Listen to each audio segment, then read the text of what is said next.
अस्सलाम वालेकुम नाज़रीन, मंसूर अली खान ने फैसल वाडा को खरी खरी सुना दी। आइए नाज़रीन वीडियो देखते हैं, फिर मज़ीद डिटेल में बात करते हैं। तो फैसल वाडा साहब ने बात की कि इस वक्त जो है वो जनरल फैज का ये जो ट्रायल हो रहा है, अब इसमें कितनी हैरानकुन बात है कि जनरल फैज के उस ट्रायल के अंदर जो 4 चार्जेस हैं उसमें से एक चार्ज जो है वो बहरिया टाउन की तरफ से, मलिक रियाज की तरफ से आया है और वो जनरल फैज पे लगा हुआ है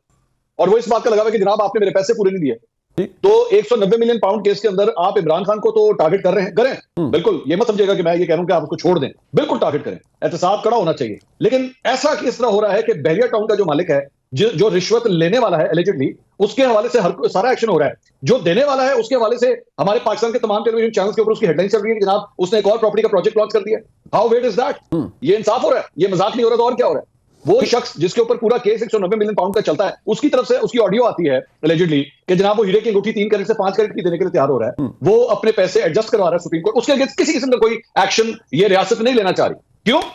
क्योंकि वो जनरल फैज के खिलाफ जो एक मुद्दई के तौर पर खड़ा हुआ है या वो एक कंप्लेनेंट के तौर पर खड़ा हुआ है। अच्छा, इस तरह नहीं निजाम ठीक होगा। अगर आपने निजाम को ठीक करना है, इंसाफ फिर अक्रॉस द बोर्ड होगा। अच्छा, मतलब बड़े मजे की बात है अभी मंसूर साहब, अभी जो आपने बात की मलिक साहब वाली, कुछ अरसे पहले आपने शायद नोटिस किया होगा उनकी तरफ से, उनके ट्विटर अकाउंट से, आई होप उनको पता है वो उनका ट्विटर अकाउंट है, उससे ट्वीट्स की गई जिसमें उन्होंने कहा जी मुझ पर बहुत ज्यादा दबाव है और मुझ पर हमारे साथ बहुत ज्यादा ज्यादतियां की जा रही हैं। फिर बहरिया टाउन रावलपिंडी के ऑफिस के ऊपर भी नैब के छापे पड़े, बहुत कुछ हुआ। उन्होंने कहा जी जो मर्जी कर रहे हैं लेकिन मैं अपनी पोजीशन से या मैं अपनी उससे नहीं हटूंगा। अगर उनको बकौल आपके को फेवर मतलब दी जा रही है, ये निजाम उन्हें फेवर दे रहा है, तो इंटरेस्टिंग जो इसके अंदर एलिमेंट वो ये है कि मलिक रियाज हुसैन साहब इस केस के अंदर जो 190 मिलियन पाउंड का चल रहा है, कानूनी तौर पर देखा जाए वो एब्सकॉन्ड कर रहे हैं, अगर उनकी फैमिली का कोई और मेंबर है वो एब्सकॉन्ड कर रहा है, फरा गोगी साहब एब्सकॉन्ड कर रही हैं, जुल्फी बुखारी साहब एब्सकॉन्ड कर रहे हैं, तो उनके लिए कानूनी हैसियत तो यह है कि शायद उनका चार्ज तो फ्रेम हो, लेकिन उनको सजा शायद इस ऑर्डर में अगर इमरान खान साहब को सुनाई जाती है तो नहीं सुनाई जा सकती, because they are proclaimed defenders. तो उस हद तक तो जो उनकी पब्लिक पोजीशन है वो तो यह है कि उन्होंने कहा जी मेरे साथ बड़ी ज्यादती हुई है और ज्यादती की इस हुकूमत ने है और या चले निजाम के करता धरता जो लोग हैं उन्होंने की है।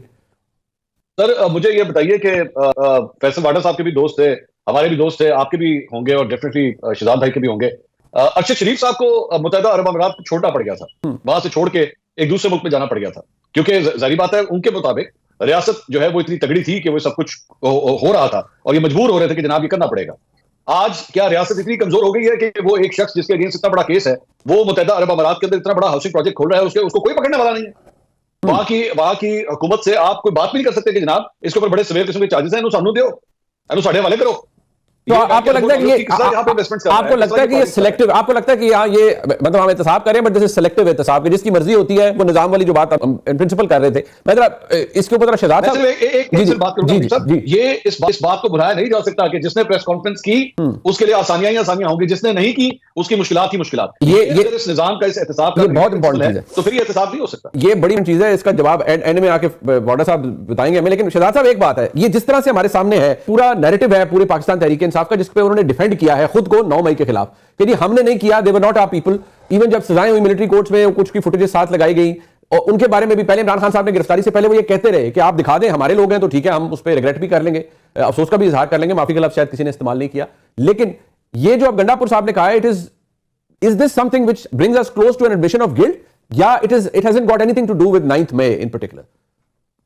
बहुत शुक्रिया मुनीब। मेरे ख्याल से एक कंफ्यूजन है और इस कंफ्यूजन की वजह पाकिस्तान तहरीक इंसाफ के रहनुमाओं और इमरान खान के अपने बयानात हैं, क्योंकि उनकी कोई 9 मई पे एक पोजीशन नहीं रही है। पहले उन्होंने ये भी कहा था कि जो मुतादिद इंटरव्यूज दिए उन्होंने, उस वक्त तो वो ज्यादातर जो है सोशल मीडिया पर आके खिताब करते थे, तो उन्होंने ये कहा था कि अगर आप मुझे इस तरीके से गिरफ्तार करेंगे और इस किस्म के विजुअल्स जाएंगे कि रेंजर्स मुझे गिरफ्तार कर रही है, तो जाहिर सी बात है गुस्सा तो निकलना था और गुस्सा उन्हीं इदारों के